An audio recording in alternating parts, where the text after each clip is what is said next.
the soul is like a mirror. And when the mirror starts to shatter, when pieces of the mirror starts to fall off, or get discolored, or get marred, or become blurry, the soul doesn't shine, doesn't reflect who you really are.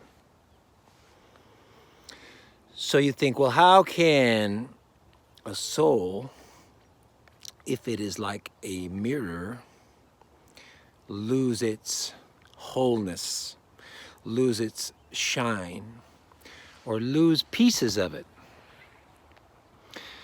Well, today I want to talk about soul retrieval. Soul retrieval comes from an ancient skill, a medicine, from the medicine men and women known as shamans. Shamans have long known that you can lose pieces of your soul temporarily or sometimes throughout your whole life. And these pieces, they believe, they fall off or they leave you at times of trauma, tragedy, crisis, shock. You drop, you lose a piece of your soul.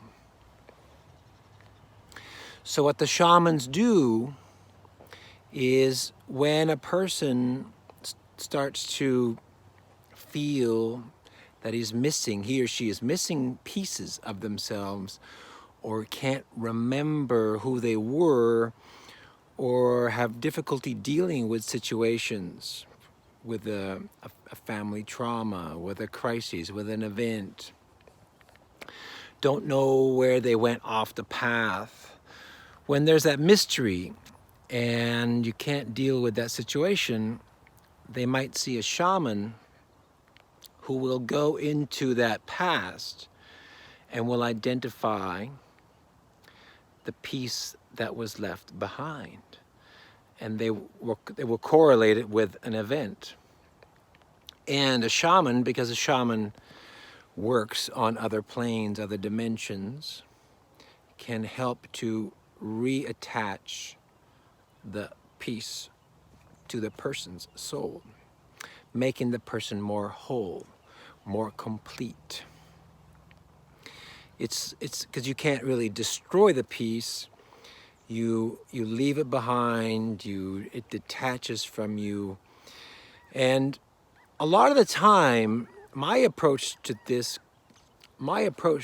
kind of medicine is that when there is a trauma, when something happens and you can't deal with it, that piece of you will stay behind so you don't have to deal with it. Because if you're not ready to deal with it, your soul, your spirit, which is infinitely intelligent, right? It's ultra consciousness connected to the universe, reality. It will say, let's put this aside. Let's file it here. We'll put it in this time, in this location. And that way the person can continue on because they're not ready to deal with it. Or they might be ready, they might think they're ready to deal with it, but the immensity of it, of the event or the trauma, whatever it is, it might take too much time and it might affect other things you're working on, right? If I have to deal with a very difficult situation, but at the same time I'm in school, I have a career, I'm going to get married, well, if I deal with this situation properly, right, because it's a trauma and I want to deal with it, all of these other things that you have to do wouldn't get done and your life would fall off the path. You wouldn't fulfill your obligations. There would kind of be a backlog. So sometimes a piece of you will detach, will be left behind on the battlefield, because it knows that at some point in the future, when you're ready, when you're more settled, you'll be able to go back and you'll be able to retrieve that part of you. Now, you always know that pieces are missing of you when you have events or you have issues that you can't properly deal with, that are connected to an event. Something happened. Many things happened in this house. So there may be pieces of you in that old house you used to live in, where you grew up. And as a kid, you couldn't deal with those things, and you left it behind, and then you grew up. But when you get older, you say, well, right, we all reach that point where we're like, I can't go any further. Something is holding me back. I don't feel like I'm myself. I was a lot happier when I was young. And you start to compare yourself. You say, well, I don't have these attributes, and I used to love to do this, and I don't know what happened. And there's a lot of bad things happened during this period, in this house, in this job, on the battlefield, or that I had a traumatic event, and I haven't been able to deal with it. I haven't, I don't know what happened, but, I ended up in the hospital. So when you're older, you can go back to that house and retrieve those pieces that you left behind. It's not an easy thing to do. That's why you can find someone like a magician or a shaman who works with spirit. And the shaman can find out what pieces of your spirit are missing, and they can help you to retrieve it. Sometimes the soul piece has to be coaxed back because it doesn't want to go back, because it's traumatic, because it would re-traumatize, right? You might re-traumatize the individual. Is the individual ready? So soul retrieval is something left to these kinds of esoteric, magical professionals. In my life, I have done a lot of work with soul retrieval, not only for myself, but also for others. And it's a very, this kind of work takes you into other dimensions. And you work in altered states, you work on higher planes, whereas spirits, on the higher planes, spirits are more easily traveled. They are more easy to communicate with. When you get to the earthly plane, you get into the emotional, into the mental, and the physical, and those tend to have a huge impact.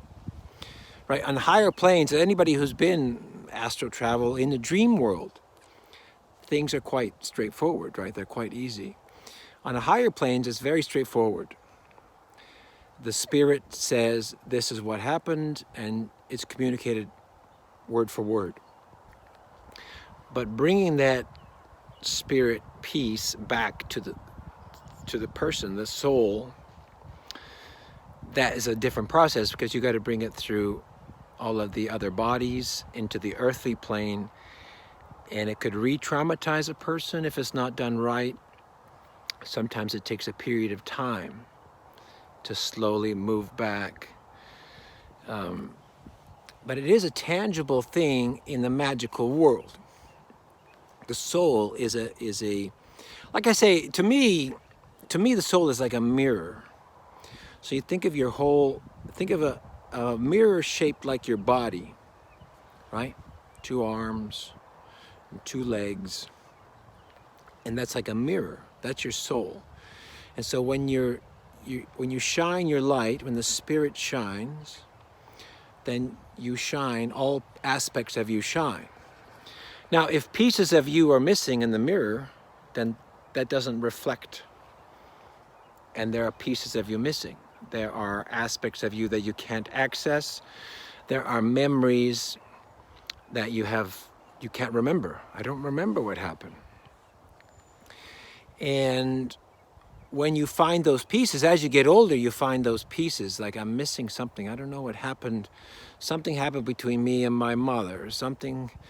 There was an accident, and after the accident, things changed. I don't feel the same as I used to be. I used to have these other characteristics. I used to be able to play music. Now I can't play music anymore.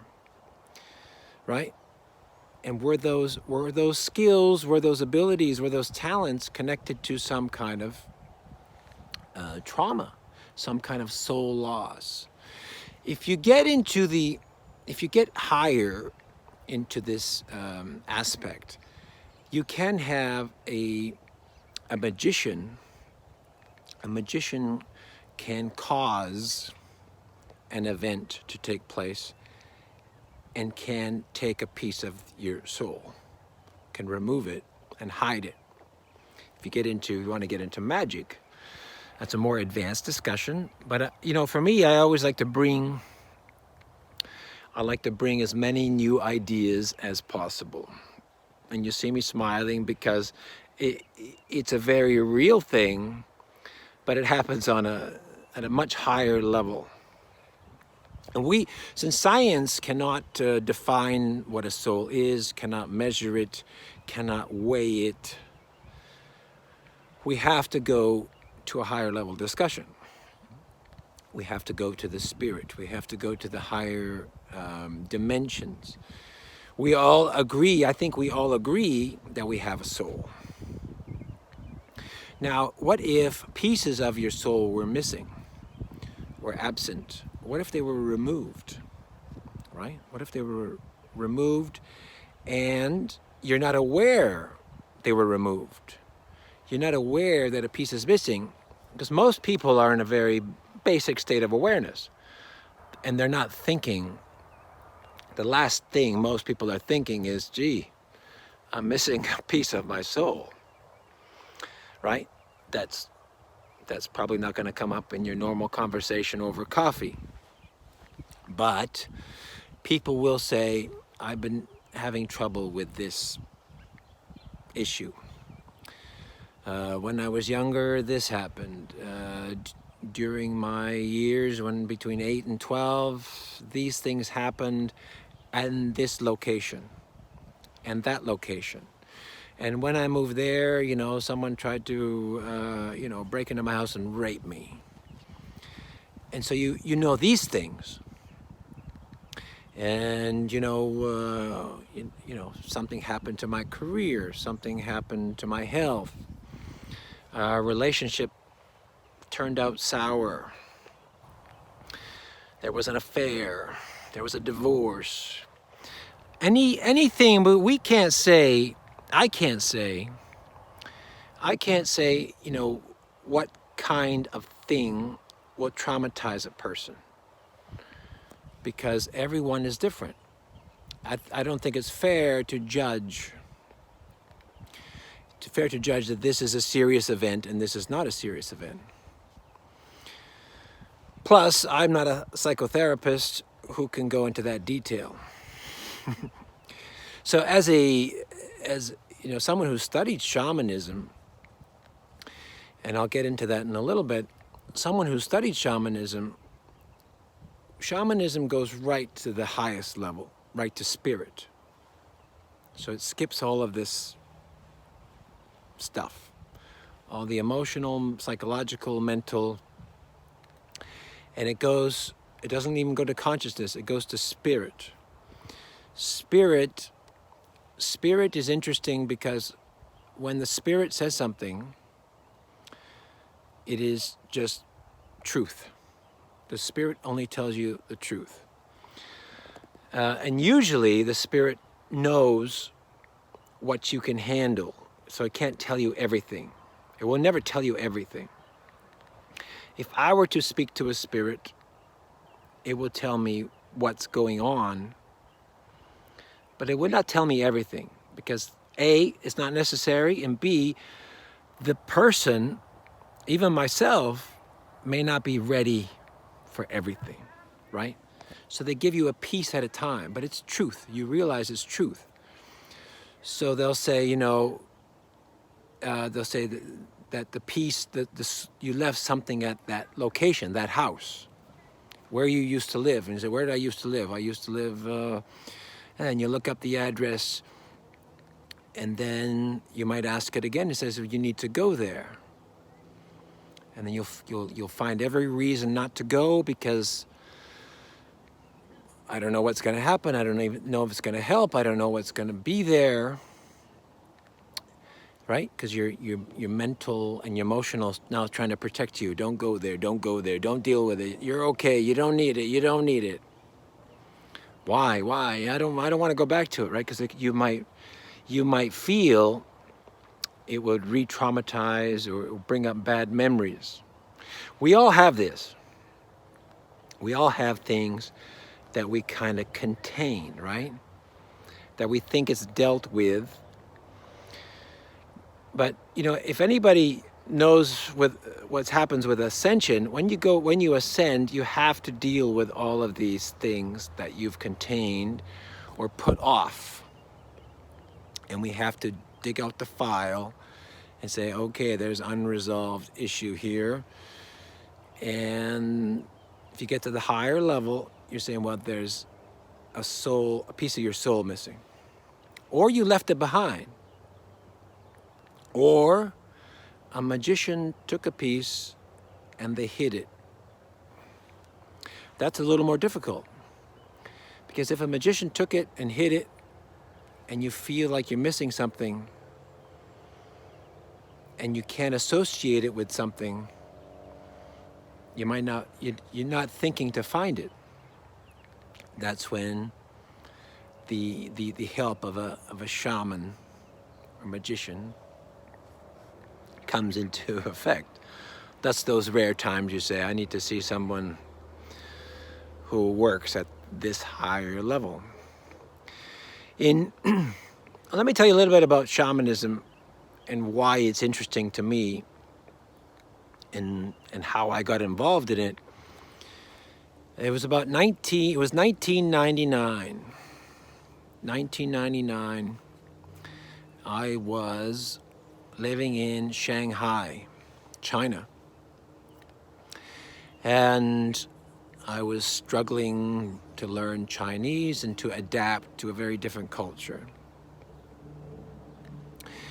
And I was so busy, I kept myself busy. I was in a relationship, and that kept me busy. And then the relationship, the girl had to go away for a couple of weeks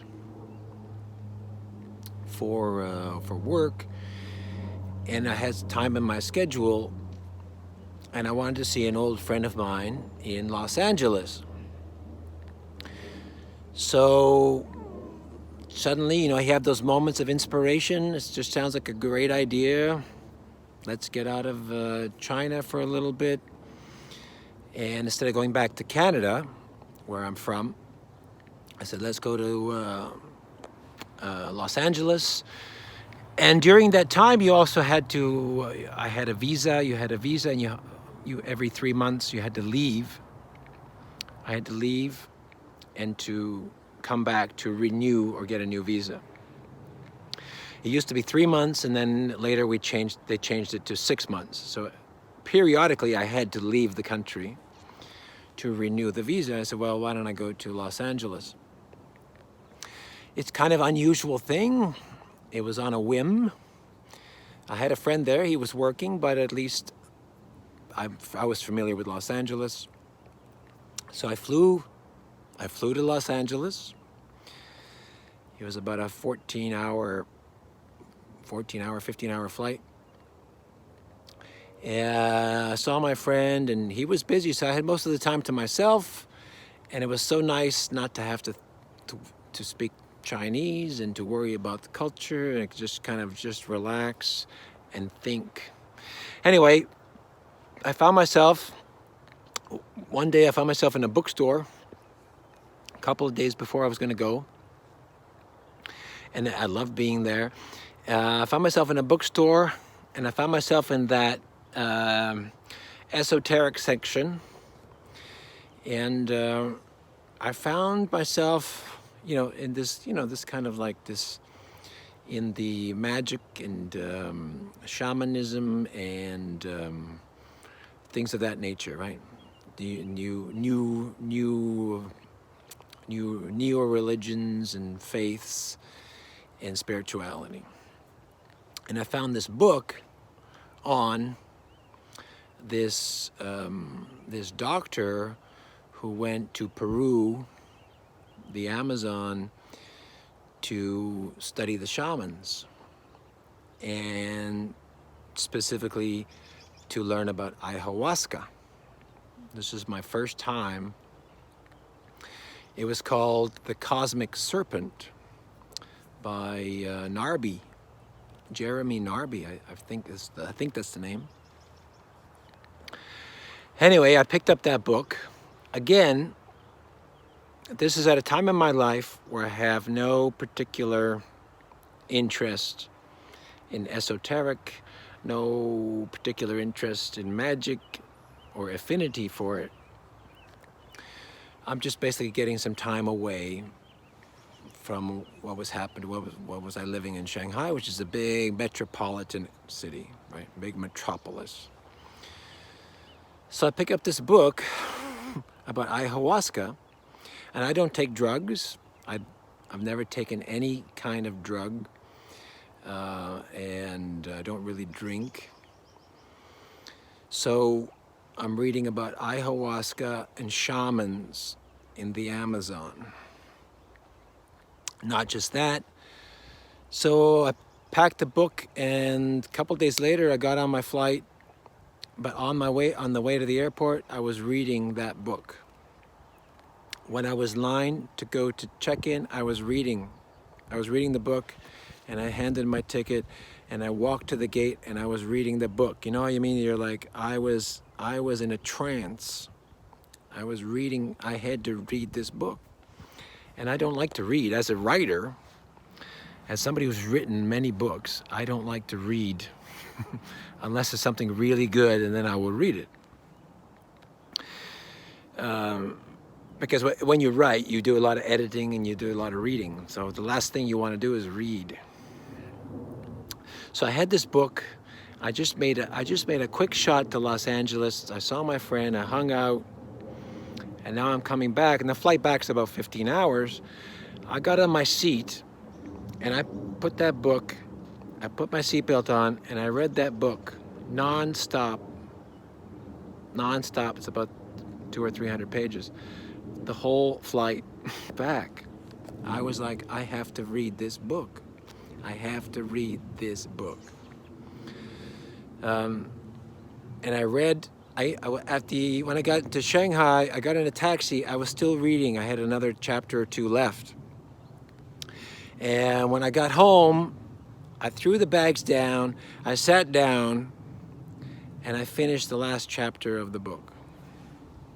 I read, almost maybe, let's say 17 hours or something, straight, nonstop.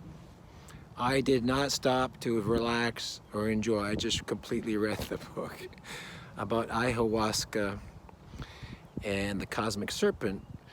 And a lot of it had to do with DNA activation, that the shamans have understood for centuries, for thousands of years, that DNA gets activated and DNA is intelligent. The shamans can communicate with DNA. This is 1999. And I found this fascinating. Now remember, if you know my history, 1999, I wasn't doing anything. I didn't really have that first big meeting was in 2005. So this is 6 years. But that book activated some knowledge in me. It's like I found a piece of my soul through the shamans in that book. This is not something I was searching for, but something about the DNA, something about shamanism, something about the ayahuasca. And the author did a really good job of bringing it to a level that was interesting, and it was quite scientific.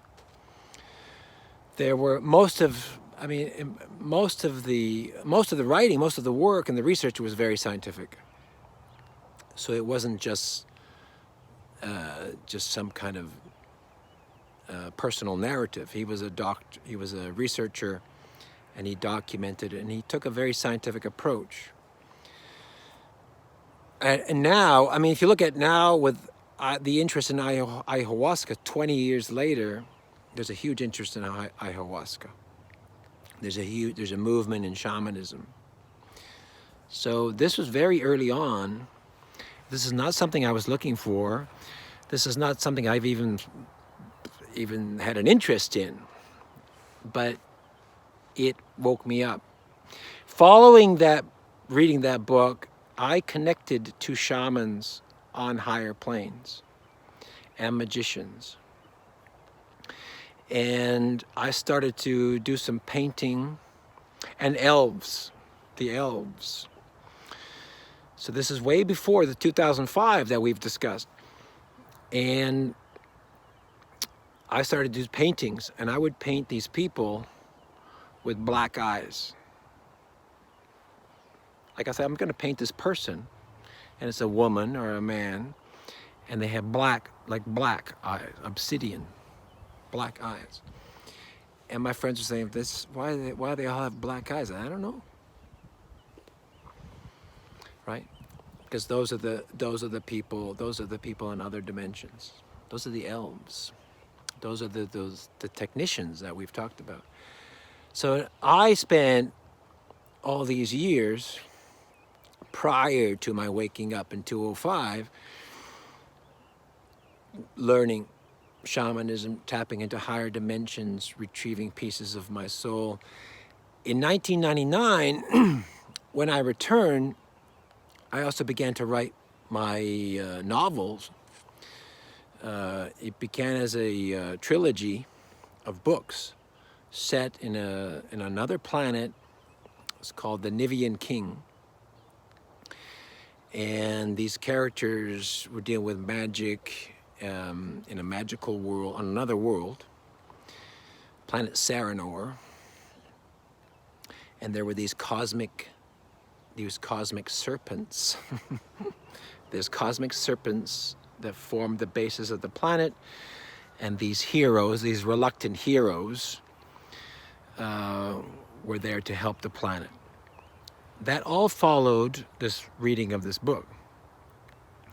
And I wrote the entire book in a matter of weeks. I wrote like 3 books in a matter of weeks. It's just 20 hours a day I will be writing these novels. And later I finished a fourth novel, which was after the climax. I finished the 4th novel. So it's 4 novels, full novels. And I had never really written a novel before. Followed this awakening, this into shamanism and the research in the dragons, the DNA, and the connection to the planet. And this was my initiation into shamanism. And I've been studying shamanism for 20 years. We talked about magic. Shamanism is that connection to the earth, the spirit, the nature, and the spirits. That you often see me, I make videos in the trees, in the forest, because they're spirits, they're alive. They can speak. They can share information. If you study, you can speak to the trees. You can speak to the river and the mountain and the rocks. So all of these things began so long ago, and that's how for me, that's how I retrieve pieces of myself. So you don't know. For me, it started in a book that I was able to connect to shamans in the Amazon, and the knowledge through this conduit, this book, and this author who did a really good job. And I didn't need to take ayahuasca. I didn't have to go to Peru. Some people might want to go to Peru. Gee, I might want to go to Peru. So that was a piece of my soul that was missing or kept hidden or forgotten. That once I retrieved it, once you return that piece back to you, that's when things start to open up. You start to remember things, and then you start making small changes in your life. Oftentimes when the piece of your soul returns, that some DNA gets activated, and so you access new abilities and new powers.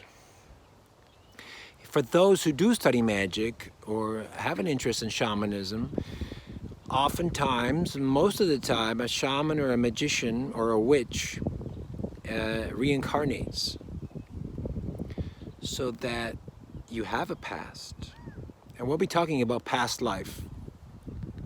I've been meaning to talk about past life. I think we're going to be talking about it past life soon.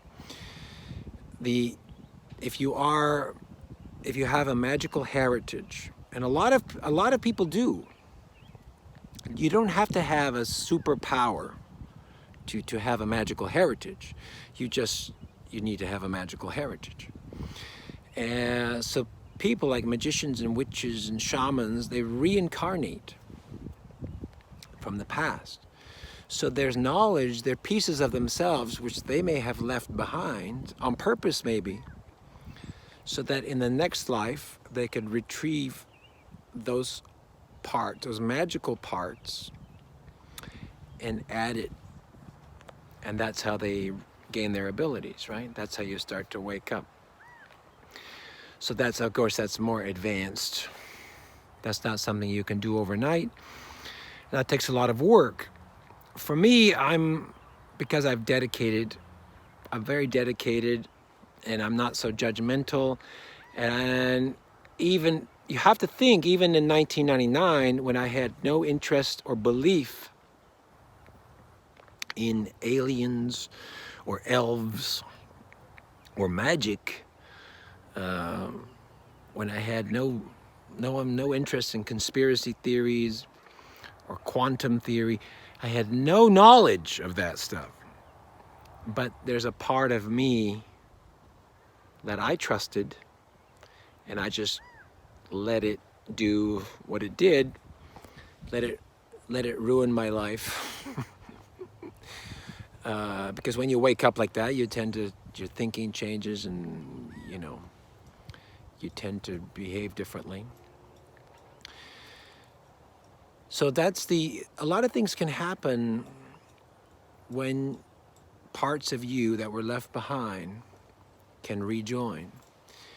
Now, for something advanced, let's say for something to that extent that I've discussed to happen, some of the other stuff might need to happen. You might need to deal with family issues. You might need to deal with personal issues, personal fears. Why are you afraid of this? All of those would precede this higher level stuff. Because if you have fears and you have issues, and then you have magical power, then that could cause a problem, right? So that there may be things in place for you not to access that magic until you're ready. So, and again, another way magicians are kind of held back is if you give them enough problems, emotional problems, traumas, blocks, they never access their magical power. This is one way. The magicians and witches are kind of held back, hobbled. Remember that we discussed hobbling, that some things are there to hobble you on purpose, and you can also be hobbled by other things, other people, other beings, and it's your obligation, especially if you want to wake up, to remove those blocks, to retrieve your pieces of your soul. And you can do it if you take the time and the effort and do the research. You could do it, or you can get help, and you can retrieve yourself, and then you can be who you really are. And the warning here is that once you be who you really are, you might have a different interest in life. You might have a different career. You might change your friends. So again, that's the issues you got to deal with, right? If you want to wake up, things will change. If you don't want things to change, then you're limiting your waking up. And that's that balance. That's for you. That's up to you to decide what the balance is. And everyone has their personal goals and obligations. I like to pursue as much as I can. I've always been like that. It's not good for my personal life. It's not good, sometimes behavior doesn't look right. But in terms of, and let me share a little story. Let me share a little story before we end. It's getting a little long, but let's make it very short. There's a thing called Maslow's hierarchy of needs, and you study this if you study business or marketing. That human beings have, it's like a triangle, okay? Triangle.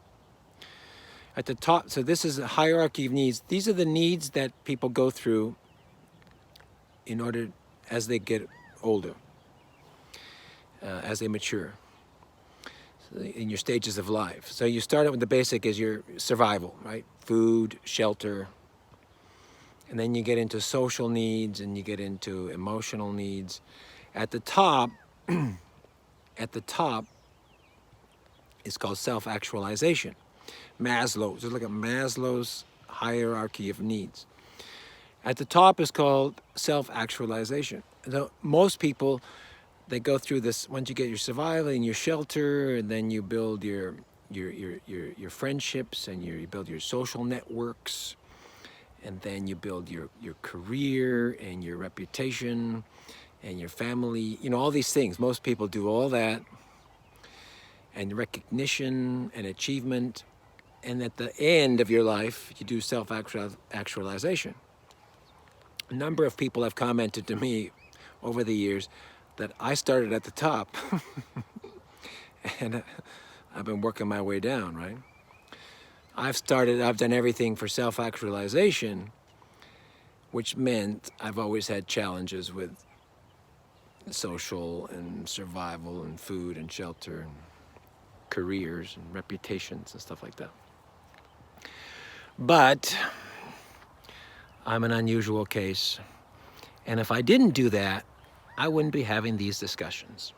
I wouldn't have written all those wonderful books. So, Maslow, check him out.